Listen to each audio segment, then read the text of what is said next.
तहरीक के सरबराह मौलाना हिदायतुर रहमान ने कहा है कि बलूचिस्तान के अवाम को पाकिस्तानी नहीं समझा जाता। बलूचिस्तान को सूबा नहीं कॉलोनी समझा जाता है। पानी का मुतालबा करने पर बगावत का मुकदमा बनता है। सी पैक से बलूचिस्तान को एक दिन का भी नहीं मिला, सिर्फ चेक पोस्टें बलूचिस्तान का मुकद्दर बनी। बलूचिस्तान के लिए फ़ौजी नहीं, टीचर्स, डॉक्टर्स और हस्पताल का मुतालबा करते हैं। बलोच शहरियों को भारतीय जासूस कुलभूषण यादव और भारतीय पायलट अभिनंदन जितनी भी इज्जत दी जाती तो हालात मुख्तलिफ होते। मौलाना हिदायतुर रहमान ने 3 माह बाद कोयटा की तरफ 10 लाख अफराद के मार्च का ऐलान करते हुए कहा है कि कोयटा के बाद इस्लामाबाद का रुख किया जाएगा।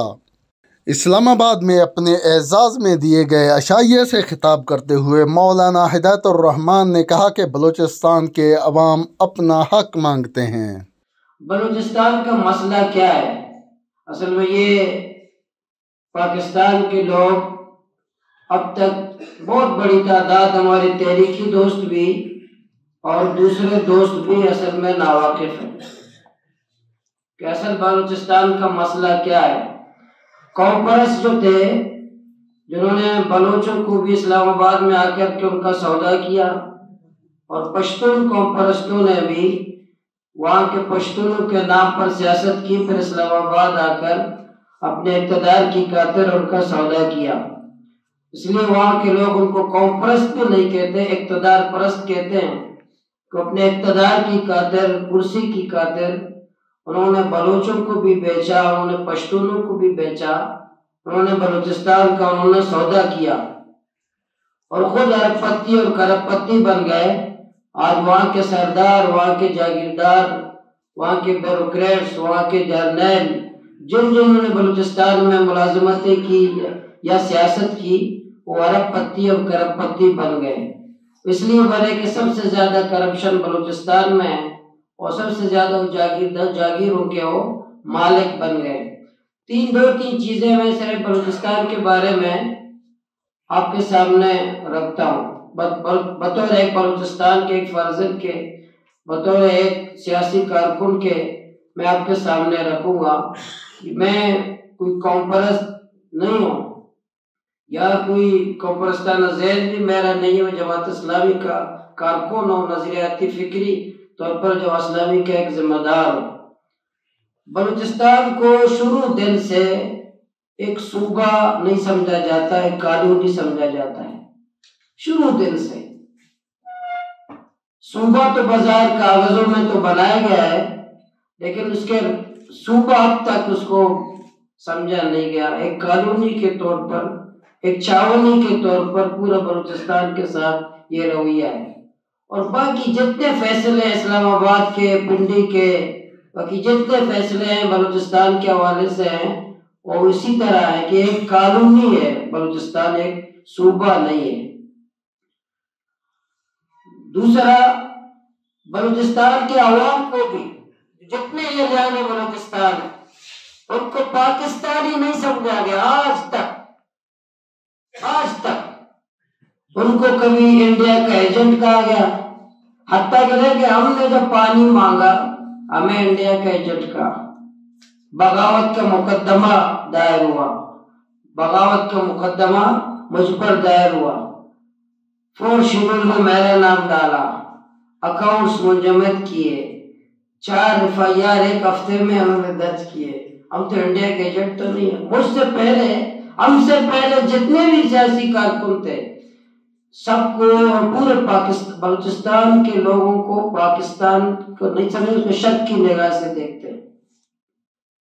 वो बेचारा दिन में 5 दफा शनाख्ती कार्ड भी दिखाते हैं कि हम पाकिस्तानी हैं, लेकिन कोई मानने के लिए तैयार नहीं है, कोई यकीन के लिए तैयार नहीं है कि आप पाकिस्तानी हैं।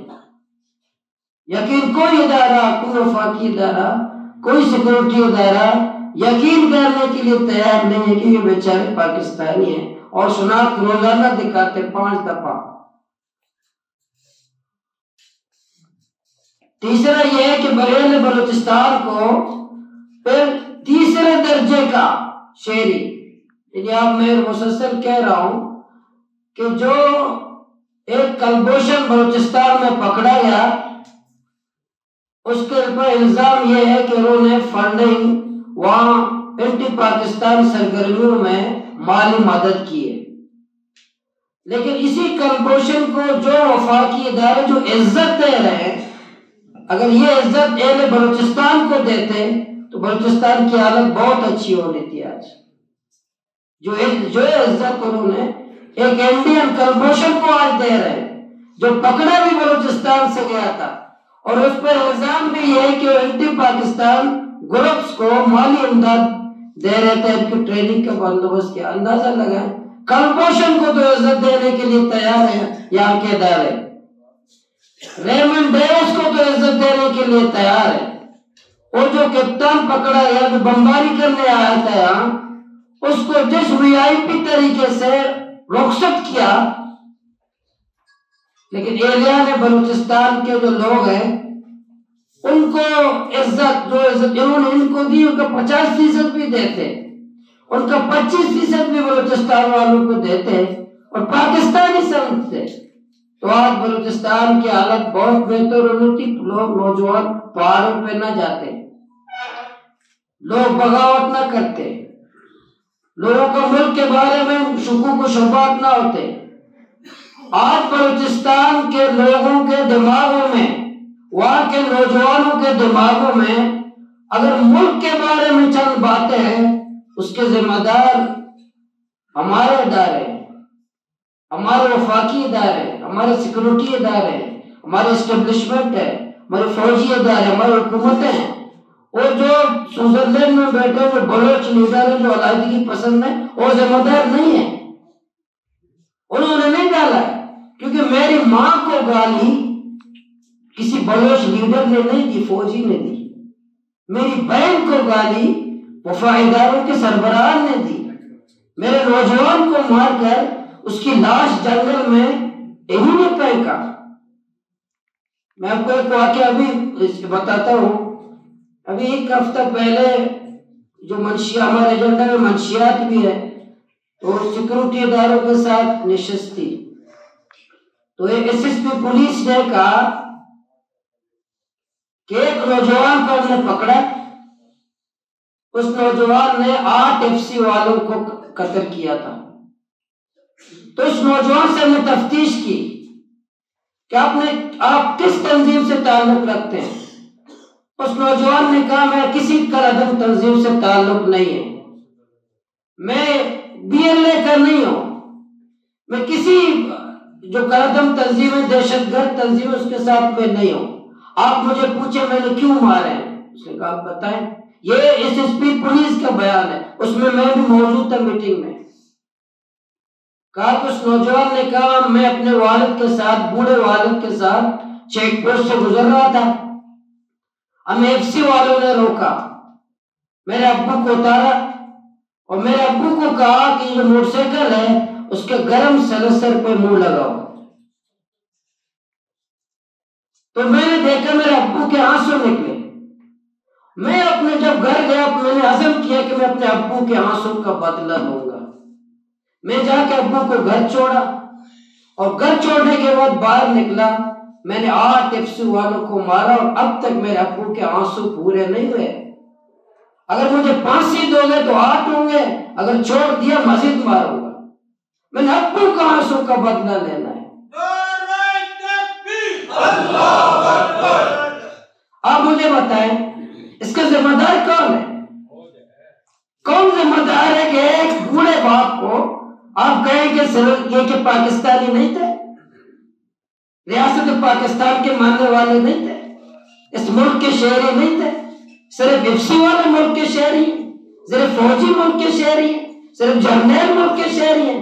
यहाँ के मोतबरीन को, नौजवानों को, टीचरों को इज्जत नहीं है। अभी धरने के दौरान एक नौजवान आया हमारे पास, उसने कहा मेरे भाई को मार कर उसका दिल निकाल कर दिल के ऊपर लिखा था पाकिस्तान जिंदाबाद। भाई इस तरह होता है, लोगों को दिलों में पाकिस्तान की मोहब्बत मार कर उसके जिस्म से दिल निकाल कर उस पर जिंदाबाद लिखने से लोगों को पाकिस्तान की मोहब्बत होगी? लोग इस रियासत से मोहब्बत करेंगे? लेकिन मैं जमात इस्लामी का कारकुन हूं, मैं कोई कौम परस्त नहीं हूं। इस मुल्क के बारे में जो बलूचिस्तान को खुद, अच्छा फिर कहा कि बलूचिस्तान के लोग, कुछ लोग हैं जो अलहदगी चाहते हैं।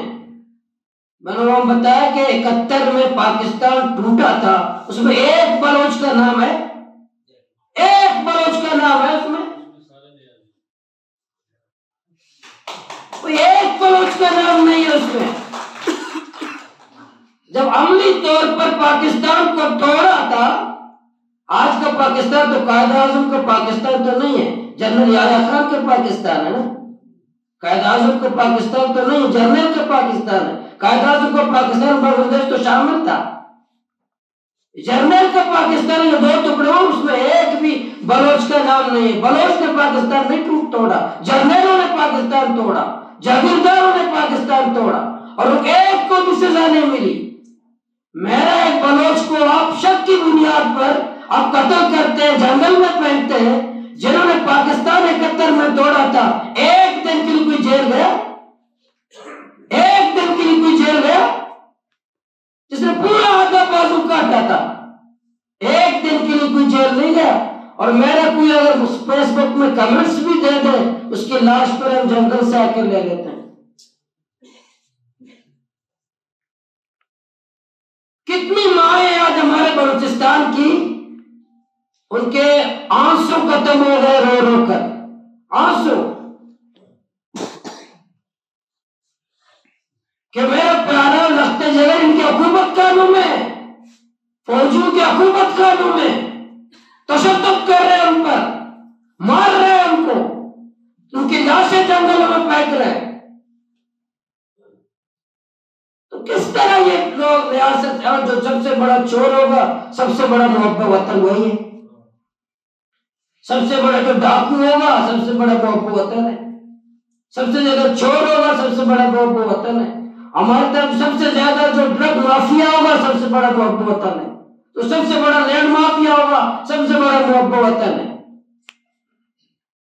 उनके के बारे में नहीं है जो आम फर्क। इसलिए बलूचिस्तान के लोगों को मैंने पहले बताया कि बलूचिस्तान के लोगों को, बलूचिस्तान को एक सूबा समझा नहीं गया, कानूनी है या चावनी है। दूसरा, बलूचिस्तान के लोगों को पाकिस्तानी समझने के लिए झूठ बोलते हैं, बलूचिस्तान वालों को पाकिस्तानी समझ कहते हैं, झूठ बोलते हैं। ये तो बलूचिस्तान वाले आज तक कह रहे हैं पाकिस्तानी है, वरना ये पाकिस्तानी नहीं समझते। बलूचिस्तान के लोगों को पाकिस्तानी बिल्कुल नहीं समझते, पता नहीं क्यों साथ रखा है, क्या मजबूरी है उनकी। लेकिन इंशाअल्लाह जो हमारी तहरीक है, 3 महीने बाद 10 लाख लोगों को क्वेटा में जमा कर रहे हैं। उसमें हमारे पास 2 सवाल है, क्या आप हमें पाकिस्तानी समझते हो कि नहीं समझते? समझते हो भी बात करो, नहीं समझते भी बात करो। अगर समझते हैं उसी तरह बात करेंगे, नहीं समझते उस तरह बात करेंगे। 2 सवाल, इसके अलावा तीसरी बात ही नहीं। क्या आप समझते हैं हमें, क्या आपसे उस तरह बात करेंगे? नहीं समझते हैं उस तरह बात करेंगे। लेकिन है पुरअमन जमहूरी, पुरअमन आईनी जमहूरी अंदाज, कोई असला हम नहीं उठाए। और इंशाअल्लाह भी लोग, आप यकीन माने, इतने तैयार हैं। तारीख का मुझे बता रहे कि आप सिर्फ तारीख का ऐलान कर दें, हमने तो 10 लाख का है, 20 लाख लोग आएंगे।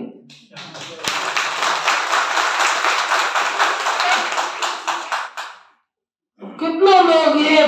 दूसरा, तीसरी जो मेरी बात थी, सीपैक के साथ कितनी गद्दारी हुई बलूचिस्तान के साथ। सीपैक में कि बलूचिस्तान तो सीपैक की तो रीढ़ की हड्डी है, माशाल्लाह, आप समझ रहे थे, माशाल्लाह, रीढ़ की हड्डी को तो मजबूत करेंगे।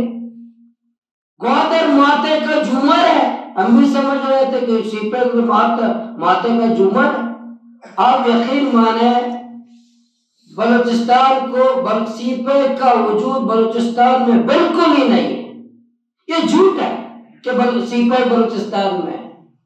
बलूचिस्तान को सीपैक की कीमत में 1 तिनका भी नहीं मिला है, 1 तिनका। सिर्फ हमें मिला है चेक पोस्ट है कि बलूचिस्तान के प्रोजेक्ट में, सीपेक के प्रोजेक्ट में बहुत सारा है कि इसमें चेक पोस्ट होती है, इसमें एरोज ट्रेन होता है, इसमें मोटरवे होता है, ग्रीन बस होते हैं, अस्पताल होते हैं, बिजली घर होते हैं। बलूचिस्तान के मुकद्दर है चेक पोस्ट। वहाँ ना मोटरवे होता है, ना ग्रीन बस है, ना वहाँ कोई ट्रेन है, ना कोई फैक्ट्री है, ना कोई तालीमी इदारा है, ना कोई हॉस्पिटल है, ना नौजवानों को रोजगार है, ना टेक्निकल तालीम है, सिर्फ चेक पोस्ट। आप मुझे बताएं, बलूचिस्तान रेत की हड्डी है? हमारे मुकद्दर में सिर्फ चेक पोस्ट है, हमारी तकदीर में सिर्फ चेक पोस्ट है। हम तो ये इसमें किस तरह नाजायज है? हम कह रहे भाई हमें फौजी नहीं चाहिए, हमें टीचर चाहिए। ये कोई नाजायज मुतालबा है? अब कहते पढ़ते नहीं, हम कह रहे टीचर दे दे, हमें फौजी मत दे। हम कहते हमें डॉक्टर दे दे, हमें फौजी मत दे। ये कोई नाजायज मुतालबा? आप कह नहीं, टीचर भी नहीं दूंगा, डॉक्टर भी नहीं दूंगा, मैं फौजी दूंगा।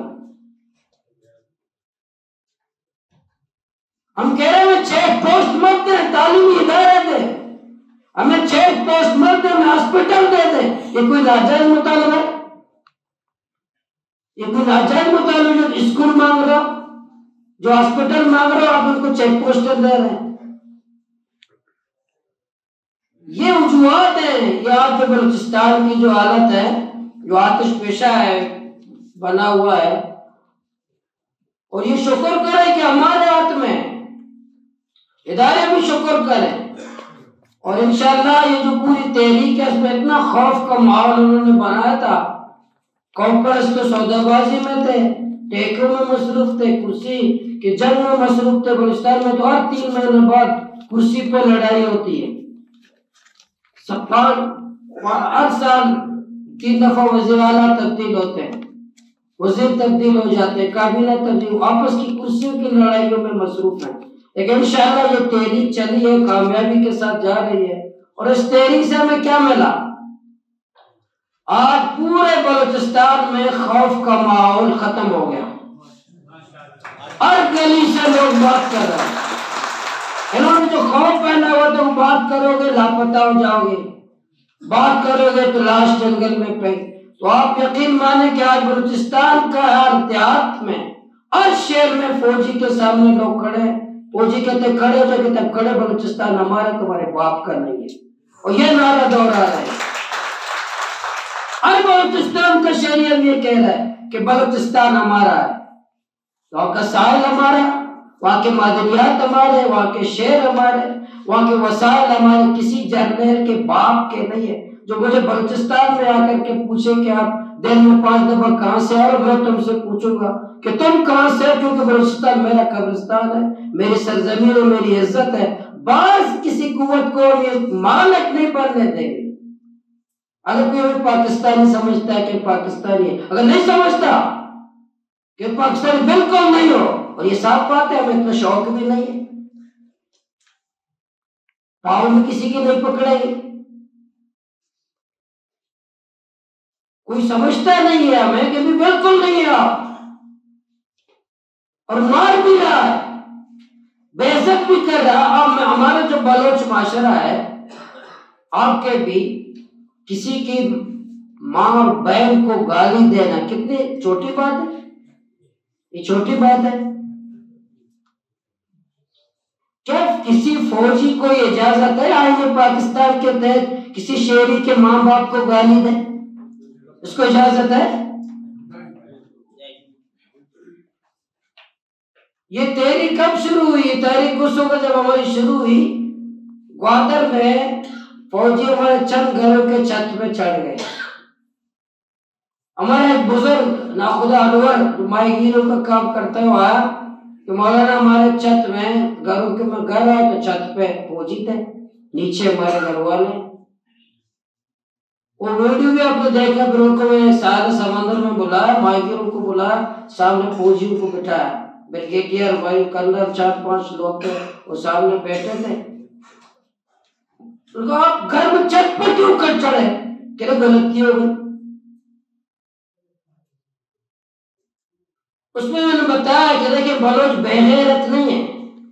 हम गरीब जरूर हैं, किसी फौजी को हम इजाजत नहीं दे सकते घर के ऊपर चढ़े। और मैंने ग्वादर में ऐलान किया था कि अल्लाह के नबी ने फरमाया, अगर आपके दरवाजे के सुराख में अगर कोई जाके देखे उसका आंख निकालो कि तुम्हारी गैरत पर हमला कर रहा है। किसी फौजी हमारे घर पर चढ़कर हमारी मां को देखेगा, मैं उसको पत्थर मारो, लाठियां मारो, उसको घर से बाहर निकालो, चाहे आर्मी है। उसको तो हम इजाजत तो नहीं दे सकते। मेरे और कह रहा था, मैं बैठा था अपने बीवी के साथ, ऊपर से आया, अंकल क्या हाल है? मैंने ऊपर देखा फौजी, मैंने कहा अंकल का आपने बहुत इज्जत की है। अंकल बीवी से बात कर रहे, ऊपर फौजी बैठा हुआ और कह रहे अंकल क्या हाल है? मैंने कहा अंकल की बहुत इज्जत आपने की, बहुत बेहतर इज्जत आपने अंकल की। आप अंदाजा लगाए ये रवैये किसके? पाकिस्तानी, ये इदारे हमारे पाकिस्तानी।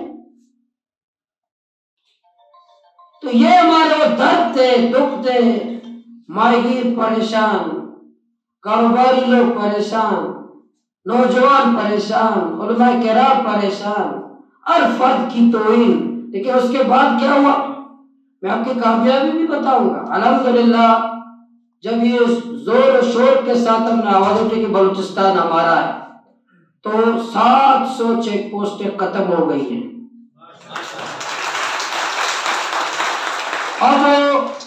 अब तक कोई रिपोर्ट हमारे पास नहीं आया कि उन्हें किसी की तौहीन की है। अब तक कोई रिपोर्ट नहीं आया कि बगैर इजाजत किसी के घर घुसे हो।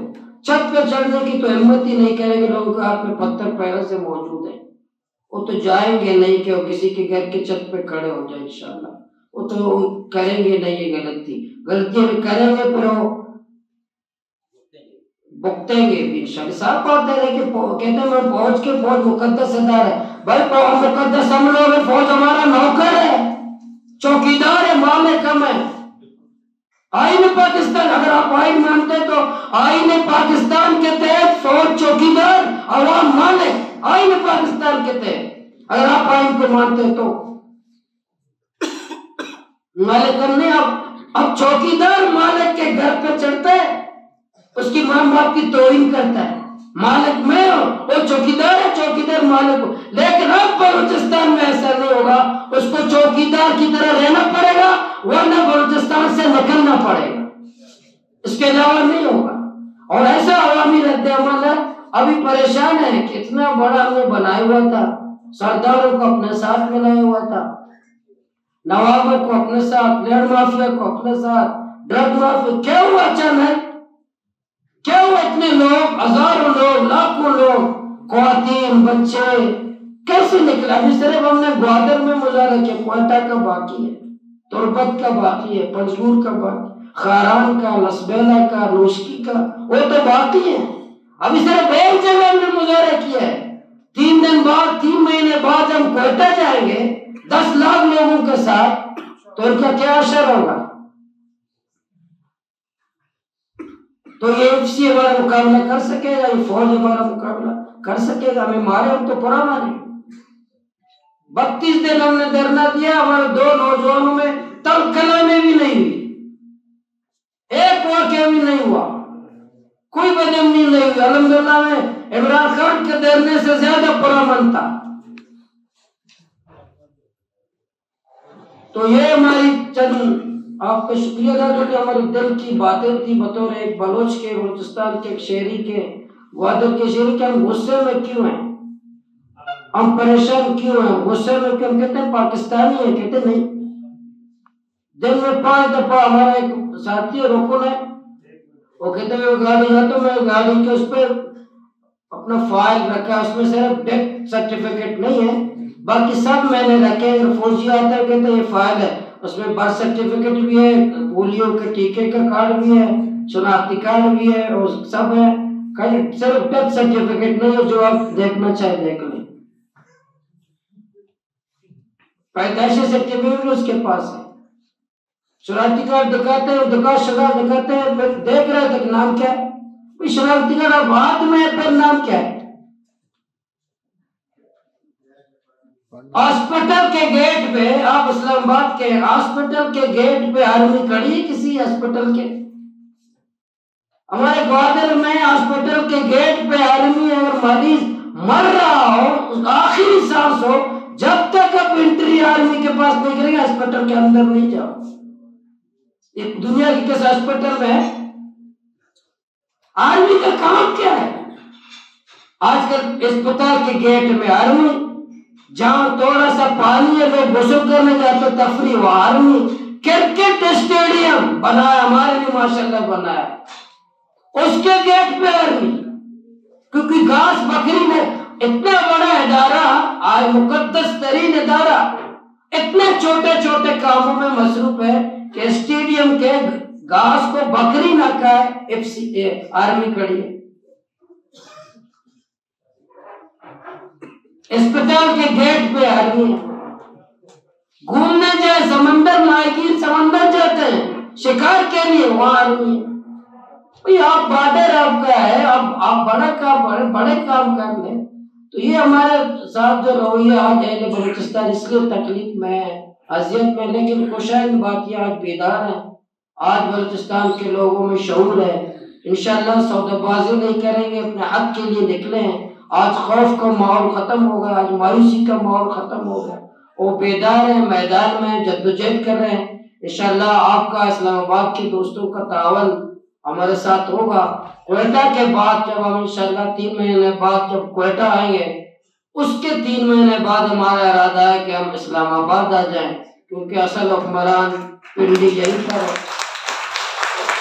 जीत की वहां पर है। असल हुक्मरान तो इमरान खान की भी नहीं है और कुदुस बेज़ंजो बेचारे की भी नहीं है, असल तो हाकिम यही है। तो हम आए इनको बताएंगे कि पाकिस्तान तुम्हारा है हमारा है, पाकिस्तान जर्नलों का है या गरीबों का है। जरा साफ बात है, एक दिन तो हमें लड़ना होगा इस कुव्वत से, जो यहाँ पाकिस्तान को भी अपना जागीर समझता है, बलूचिस्तान को भी अपना जागीर समझता है, मैं इंसान समझने के लिए तैयार नहीं है। तो इसके साथ तो एक दिन लड़ना होगा।